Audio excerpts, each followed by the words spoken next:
everybody. Welcome to McKellar Math, or not McKellar Math, oh my goodness. Monday Motivational, what is this thing called? McKellar Monday Motivation. I'm thinking about McKellar Math right now because I just got back from the City of LA's, the City Hall. It was so awesome. I got to speak about women in STEM, and I got to speak to a bunch of girls who were getting scholarships in STEM. And I have a McKellar Math book announcement to make today, which is why it also was on my brain. But that just goes to show you how fun live broadcasting is, because you can make mistakes and you can't do anything about them. So welcome everyone. Hey, shout out to Santa Cruz. Where are you guys watching from? San Antonio? Yeah, so today I posted on social media that I had gone blonde. It's April Fools, you know. And it was if you just scroll down, it said April Fools, it's just a wig. But some people didn't even do that. They were like, "What? How could you?" It's like, you guys, keep scrolling, read the whole thing before. That's the thing, right? So many of us will just like respond to the headline and be like, "Oh my goodness, I can't believe that," but then not actually read the article or read further to find out the truth. Georgia, very cool. You're calling me a troll? That's very funny, Josh. I don't think that constitutes as being a troll. It was April Fools. Louisiana, Iowa, Switzerland. Very cool. San Antonio, New Zealand, Arkansas. Sure words have never been... Yeah, why do I talk so quickly? Gotta slow down. You know why? Because I get excited. And then I try to say everything all at once, all at the same time. I know the other reason I was thinking McKellar Math, because there's like all this McKellar Math behind me. Okay. Have you guys, any of you seen the movie What About Bob? It's a classic. Bill Murray. Have you seen, you like the blonde? Sorry, I'm not blonde. Anybody seen that? You've seen it, Jeff? It's a really funny movie, and in it, oh my goodness, why am I blanking on them? No, so Bill Murray and who's the other guy? Richard Dreyfuss. Thank you, Denise. So Richard Dreyfuss is an author in it, and he writes a book called Baby Steps. He's a psychologist who also writes books, and he recommends this book to his patient, Bill Murray, and he's like, and he goes to his library, and it's like all of like his book. And I mean, I saw this movie when I was a kid, but I remember thinking, oh my gosh, can you imagine someday if you were an author and you could like have your own library and your own books were in it? So this is a dream come true for me, you guys. Anyway, so I have an announcement to make. I've got a new McKellar Math book coming out in November. And I'll show it to you guys in a minute. That was just it. Yeah, I'm sailing Dr. Leo Marvin. Yes, this movie is great. It's so funny. You've seen it, Scott? Yeah, it's funny. Anyway, I like silly movies. I did enjoy being in the West Wing, Mitch. Thank you. That was a really great. Kirk, you've already ordered the book. I think I saw that. So if you've been on Amazon, if you stalk me on Amazon, not that you're stalking me, Kirk, maybe Caleb is though, then they like quietly just sort of put it out there. It's available for pre-order. But I have the cover because the book itself doesn't actually exist yet. Anyway, yes, Real Padilla, you're getting the right one. Do any of my books contain typos? That's a good question, Ed. I do extensive proofreading, as does my editor, as do other people that I employ to do it. And then sometimes they still get through. But right now, they're all in pretty good shape. Like the paperback versions of all. So, like Math Doesn't Suck, Kiss My Math, all these books. The first edition of Math Doesn't Suck, I think, had 4 typos in that I found. But now the paperback doesn't. Today we're going to talk about, or we'll talk about a lot of things. I'll tell you about today what happened at City Hall and my new book, and just in general, speaking today sort of brought to my mind this idea of mentorship and giving back, giving support, and then receiving support. So many of us think that we're in this by ourselves. You know, life will throw challenges at all of us. Some of them are expected, some of them are very unexpected. And we can't do it by ourselves, you guys. We need to lean on each other. Team building? Yeah.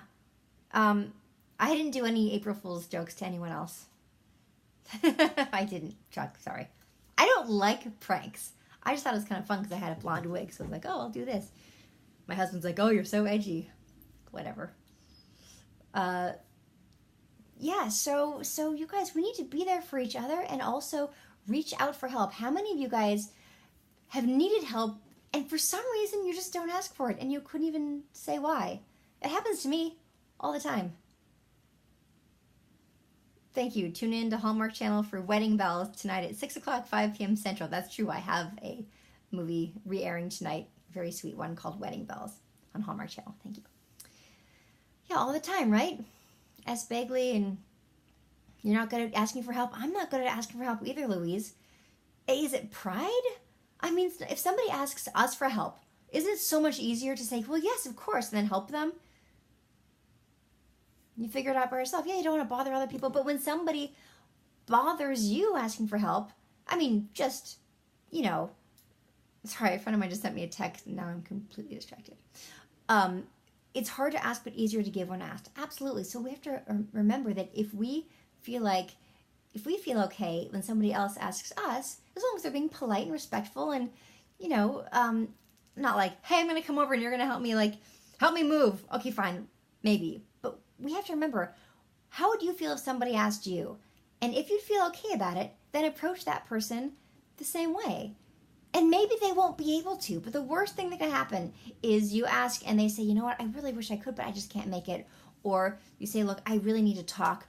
When do you have an hour that we could just talk? It would really, really help. And then give, you know, so it doesn't have to be like, okay, I need you right now and you have to come over and hang out all day while I talk to you and we eat ice cream. Some of us have some friends like that, but mostly we don't want to burden our friends like that, so we don't ask. And then we go through stuff ourselves and we take our phones and we distract ourselves and trying to think about the problems that we're having. And then the problems just keep going on and on. You have to offer them free pizza, Ed. Yes, just offer them free pizza. Say, come over. I'm going to order pizza and can we talk? You know? You love helping others. But you know, it's a cycle of giving and receiving. Deepak Chopra has this great book that I love that I talk about from time to time called The 7 Spiritual Laws of Success. And he says that giving and receiving is all part of the same energy. It's part of the same flow. I don't do motivational speaking on its own. I do with regard and in the context of math. That's actually what I did today at City Hall. You're feeling isolated? Well, you know, Askell Pias, whatever your name is. You're not actually, but you feel isolated, but we're talking right now. We're all talking. There are hundreds of us talking right now, and it's real. Where do you buy my books? Elvis? Amazon is the easiest answer, but there's BarnesNoble.com. You can also buy them in stores, but like they're all available online, whereas only some of them will be available in stores. And they're in libraries as well, too, guys. If you want some help from my books and you can't afford it, you don't have the means right now, go to a library. A lot of my books are at a library, and there's no reason for you to spend money on it. Yes, actual human interaction is much better, Ed. I agree. But you ask your friends. You guys reach out to your friends. And make sure that they know they can reach out to you. You know? We have friendships, and then in this world, for some reason today, maybe it's because of the way we all live in our own isolated houses, and at some point in human history, we lived in tribes, and we all shared everything, and so it was just automatic and expected that we would all help each other. And then today, now, we tend not to. So today I was at City Hall speaking for this great organization called We STEM, Women in STEM, and they it's an initiative by the mayor of LA where they're giving this 46 young female students, they're high school graduates this year, they're giving them scholarships to pursue STEM careers in college. And these are all very bright young women, and it was exciting to talk to them and to inspire them and to remind them how great it is to study things like math and STEM, because that makes you unique. So many people will shy away from math and science, and if you say, you know what, I'm going to go head first into this, knowing that yes, math and science can be challenging, and that's why it has the reputation it does, but let that remind you that you are now making yourself stronger and smarter just by practicing difficult things. By doing challenging things, you are making yourself stronger, more resilient, and just to really embrace that. So it was fun talking to them and congratulating them, and it made me think, and I even said to them, you will be mentors for other young girls. This is something that you will now have the power to do. And I said, and reach, maybe I didn't say this part, but the whole point is for you guys who are watching who are younger, say your teens, your 20s, don't hesitate to reach out and ask someone to mentor you. You can say, I admire, and you can cold call someone, say, I really admire you. Do you have 1 hour every other month that we could check in and you could give me, ideas and inspiration, that kind of thing? Somebody who you know in person, perhaps, or it could be somebody who, isn't local to your town, who maybe you can meet for coffee, that kind of thing. Now, if you are on the older side, meaning you're established more in your career, you're in your 30s, 40s, whatever it is, find ways to give back. And this applies to men and women, of course. Find ways to give back. For me, it's writing books or giving speeches like today and interacting with students. But find ways of giving back, and then you might feel even a little bit better about receiving that help when you need it. Yes, math can go a long way in life. It's true. Thank you, Leho. You can be an inspiration to other people. Kayla's mom has an environmental engineering degree. That's amazing. And I hope she's shouting that from the rooftops and she's inspiring other young girls to say, this can be your path. You can be an engineer. You can be a mathematician or a scientist or whatever it is that you think might be too difficult. Nope. Not if you stick with it. Not if you get the help when you need it. Look, I was a math major, but physics was my big struggle. For some reason, math made more sense to me, and physics it was uphill every step of the way. So I went to tutoring. I employed the tutoring services that UCLA had to offer. And I reached out for help. And guess what? I was also a calculus tutor, so I was helping others. How do you begin to inspire others? You don't know where to start. I mean, locally, can you ask your boss to mentor you in self-confidence? I don't know your boss, but I mean, if your boss is a good person, it doesn't hurt to ask. Yes, I was tutored, and I tutored others. And maybe part of what we need to do to inspire other people is to show them that, yes, we need help sometimes too. We're all human, and we're all struggling. Yes, physics is applied math, Matt. It's true. I was always much better at the theoretical math. Pure math is what my major was called. Pure math. The engineering side of it the real world was never as friendly for me as imaginary numbers and things like that. Puppies struggle too. That is very true. And if you ever saw a puppy struggling to crawl up some steps, would you hesitate to help him? No, of course you wouldn't hesitate. If you were that puppy struggling to get up the steps, would you give up on yourself? No. You'd be like, come on, we can do this. Just stick with it. Ask for help. We should be encouraging each other. And you know what? To the person who asked me, how can you start inspiring others? Here's what I would say. Because without knowing anything about your background, your work situation, who you interact with, I would say write this down. Write it down. How can I inspire others? And ask yourself that every morning. Guess what? You're going to find answers. As long as you keep asking that question, you're going to find opportunities.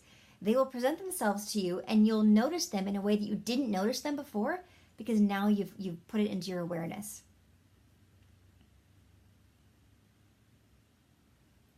So, you know what? Yes, asking for help is one of the strongest things you can do, Lisa. That is very true. You're a geophysicist? Very cool, Matt. Orlando, I was not required to take accounting courses as a math major. I did linear algebra and manifolds and all sorts of crazy classes. But, so the Mackeller Math Book. So the Mackeller Math Book, you guys. So as you know, I write Mackeller Math Books for ages 0 to 16 so far. And I'm working on one, a multiplication division book for 2020. But in the meantime, you guys, can you see Bath Time, Math Time up there? It's a book, hang on, I'll grab it. This one, this is a book that teaches very beginning addition, like adding 1. Yes, age 0, Ed, because it's important to read to your children. Time about your butterflies, good night numbers is great for babies. Wait, there it is. Thank you, Elvis. So this is Bath Time, Math Time. This is a book, it's really cute, really sweet, and it shows math in everyday life.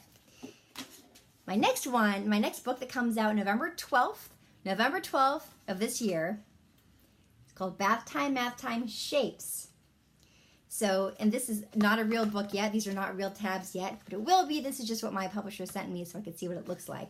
And this one will teach basic geometry shapes to little ones, also with tabs like this book. One of the major differences between this geometry book and other baby geometry books is that I make the distinction between a circle and a sphere. I cannot tell you how many shapes books I read to my son when he was a baby. They would show a ball and it would say circle. And I'm like, no, that's not a circle. This is when I get all nerdy. That's not a circle. That is a three-dimensional shape. And three-dimensional circles are spheres. So this book will make that distinction. It even talks about 3D shapes. You can see these are like, this is 2D shapes and then this is some 3D shapes. So I talk about 3D, what that means. So right now, there's nothing in it. So sad. But there will be. It will look a lot like this with tabs, but it will teach basic geometry. This Bath Time Math Time, I love it.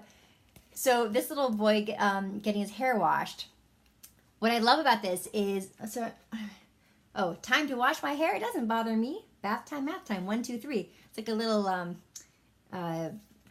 interlude where I wanted to encourage little kids to think of hair washing as not so bad. And I've actually had a couple parents tweet me and tell me that that their child had quoted this when they were getting their hair washed. And I was like, yes! Helping parents wash their kids' hair more easily is a very good thing.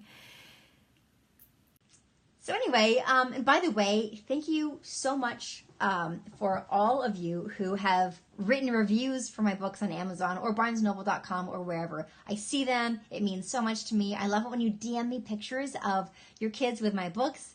I love that. You read it 10 times? I think you're talking about this one. Not sure. Thank you, Dan. Well, this is one of my ways of giving back. If you put your mind to it, you can do anything, John. I think you are quoting Back to the Future. It's a good quote, though. And by the way, this is something else I recently learned, is that 10 Magic Butterflies, which currently exists as a picture book and also as a board book, currently on Scholastic. You know how, like, if you when you're in school, Scholastic gives you those little newsletters and you can pick books from it. They have a Scholastic version of 10 Magic Butterflies right now. So it's a less expensive way of printing the book. The paper is just a little more average, but that way it's more accessible to more kids, which I love. Oh, you're going to get Bath Time Math Time as a welcome book for your new neighbors. 1-year-old. Oh, that's a wonderful idea. Thank you, Leho. Which books are the other ones on the top? Oh, so Math Doesn't Suck and Kiss My Math. These are for middle schoolers. It's fractions, decimals, solving for X. Math Doesn't Suck is first, and then Kiss My Math is pre-algebra. And then there's Hot X Algebra Exposed. That's the full-on Algebra 1 book. And some of you can see the geometry book, the green one. It's called Girls Get Curves, Geometry Takes Shape. And that's for high school geometry. Will I be signing the new books? Okay, so any of you who happen to be in the Los Angeles area, I will be at the Los Angeles Times Festival of Books in 2 weeks, a little bit less than 2 weeks, April 14th at 11 a.m. I'll be speaking about, where is it? I'll be speaking about this book, Do Not Open This Math Book. I'll also just be talking about just math in general, because that's usually what I do. This is a combination of Common Core style, Lonnie, and old school. So in this one, I'll actually do side-by-side comparisons of how we learned it and how the kids are learning it now, because sometimes it looks so different. Here, here's an example. 2 ways to do 36 plus 18. Because I had parents telling me that they could not help their 6-year-olds and 7-year-olds with their math homework because it looks so different. I was like, this is insane. This cannot stand. So this is the one I'll be talking about. And then I'll be signing this book and whatever other books they have for sale there. I'll have to ask them. I think they usually only like 4 of them, so I don't know which ones they'll be choosing, but this one for sure. And probably Bath Time Math Time as well, since it's also newer. The problem is, though, that this has a really shiny cover, and so whenever I sign it, I always have to be like, okay, wait like 20 minutes before you touch the ink because it will smear. So, but this one's very easy to write on. And there's Mr. Mouse, and he's afraid of math. This book is for first and second graders, and it's very colorful and very fun, and I usually sign it right here. I usually say something like, enjoy, have fun with Mr. Mouse, or something like that. Yeah. Your nephew is 12, wants to learn astronomy. I'm not as familiar with astronomy, but you definitely do want a math background. I would say if he's 12, Kiss My Math is the one. Kiss My Math. Who illustrated? They're all illustrated by different people, pretty much. Alicia Padron is the one who illustrates the Bath Time, Math Time books, and also Goodnight Numbers. Very, very sweet, soft, pastel-y kind of look. And then 10 Magic Butterflies, which is much brighter and more like sort of cartoony and magical. This is Jen Bricking, and she does it digitally. Your signed Bath Time, Math Time is still signed and in good condition? Awesome. I'm so glad to hear that. Oh, good. Yay. What do I think of all the new ways to do math? I think they can be very confusing, which is why I wrote this. Because when I first started writing math books back 10 years ago, I did not think that help was needed at this grade level. A book specifically for 3rd grade into 4th grade math. I mean, that's the one I'm writing right now. It's coming out in 2020. So 4th and 5th grade, Math Doesn't Suck can be good, at least the first part of it. Thank you, Elvis. Hey, David from Brazil. So, yes, if you're 62, you can still learn math. Yes, you can. A lot of adults will use Math Doesn't Suck. It's funny. Let's see if I can tilt this up a little bit. You can see it better. There it is. Math Doesn't Suck is the one that covers very practical everyday math, like decimals, percents, fractions, very simple solving for X. The things that really come into use, how to change a decimal into a fraction, or things like that can come up in life, and they're just good skills to have. So that is the book that I always recommend to grown-ups who are saying, I was terrified of math and I avoided it my whole life, and I don't want to be like that, and I have kids and I want to be able to help them, and so Math Doesn't Suck is the one that I recommend.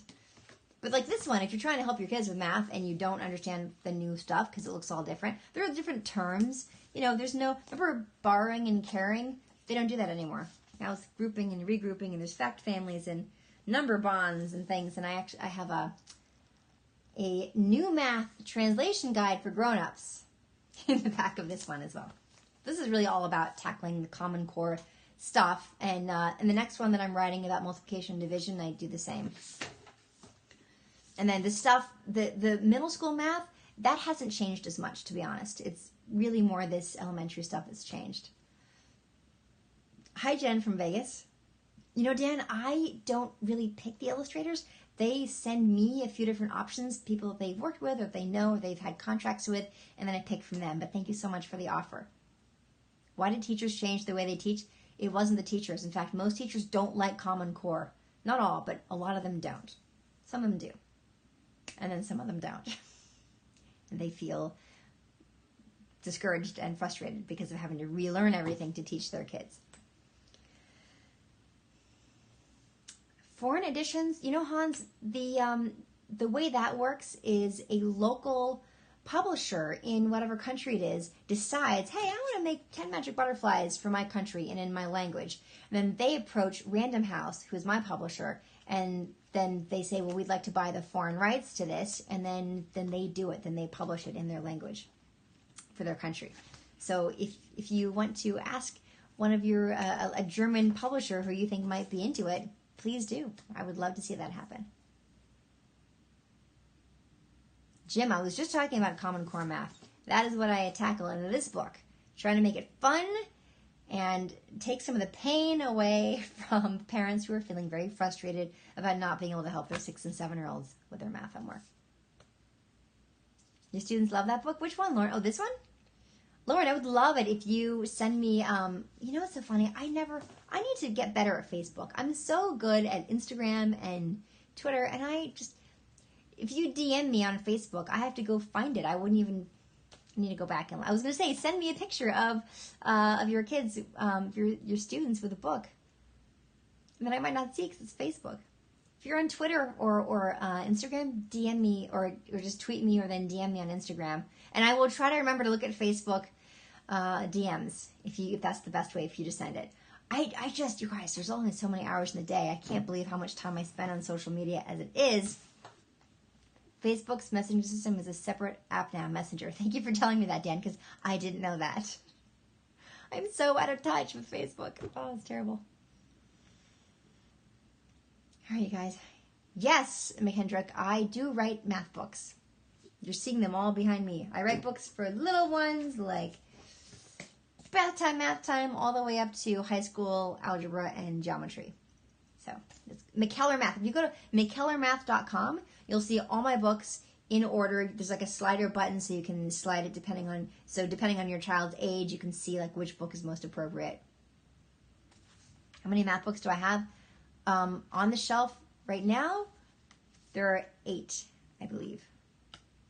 8. And then this will be number 9.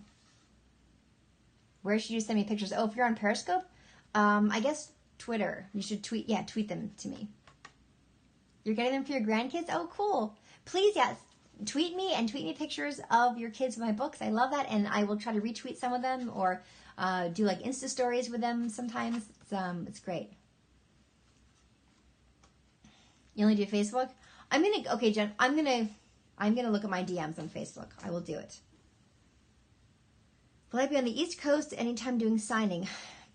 Yes, I believe so. I believe I'm going to be at BookCon, which is in New York on June 2nd.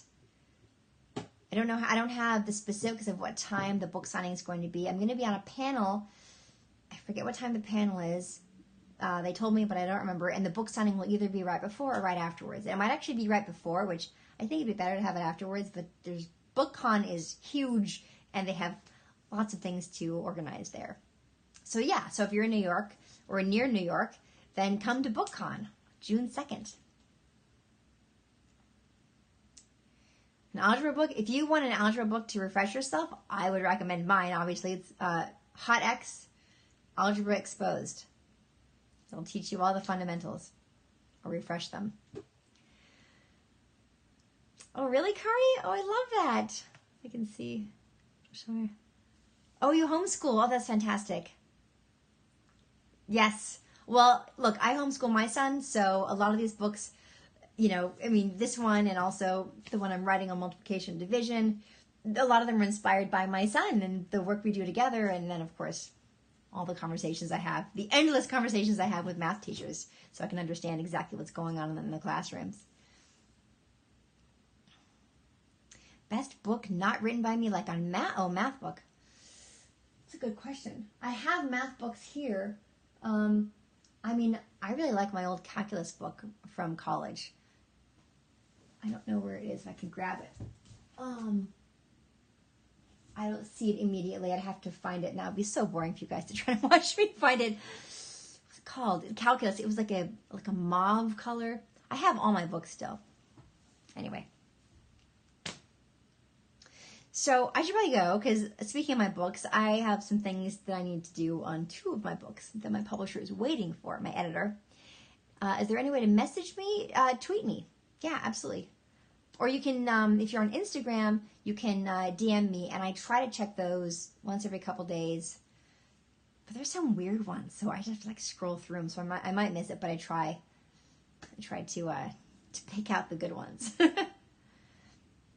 I don't have any plans to come to Arizona for a book signing, but I'm going to be in Los Angeles and signing books at the Los Angeles Times Festival of Books on April 14th, which is at USC here in LA, Sunday, April 14th at 11 a.m.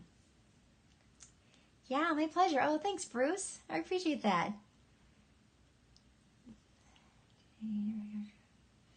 A book for a special ed student. I couldn't read the end of it, but Hot X Algebra Exposed is a really good algebra book. Very solid. Will teach him all the fundamentals, he or she.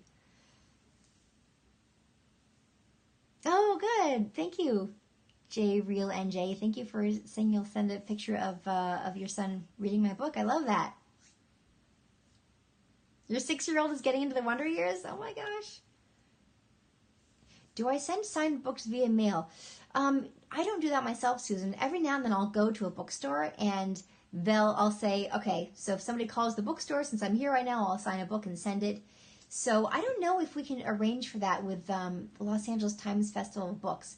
But I'll ask my publisher if they can do a thing where, because it's a local bookstore that'll host it, that'll buy all the books and bring them to the book signing table, and then people buy them there from this like local bookstore that's come to hang out at the festival. So yeah, Barnes & Noble. Yeah, and I do it at Barnes & Noble sometimes. They might even still have some. I signed so many books while I was there. The Barnes & Noble at the Grove in Los Angeles. So call the Grove in Los Angeles. But if you want one signed by me, like with your name on it, then I'll see what I can do about the LA Times Festival of Books. Maybe that bookstore would be willing to take names and orders over the phone, and then I could just fill those out while I was there. So, all right, you guys. Thanks so much. The blonde hair was an April Fool's joke, Corey. I'm not going to go blonde. I look funny, but it's not good. Not good. All right, you guys, thank you so much. I want you to all have a wonderful day. Remember, giving and receiving is all part of the same energy, and offer help to help for people, and ask for help when you need it in gentle ways. Let's be more of a community, and reach out to your friends and let them know, just remind them from time to time that they can reach out to you. I think it's a beautiful thing. And by the way, some of you might know that Lori Loughlin is a friend of mine. She has a very important court date coming up day after tomorrow. And if any of you want to send messages of sending prayers or whatever thoughts, hugs to her and her family during this incredibly difficult time for her, please do. Instagram DM is a great way to do it, and I will be sure to pass them along to her. Okay, have a wonderful week. Stay motivated, and let's give and receive help and be there for each other. Okay, bye.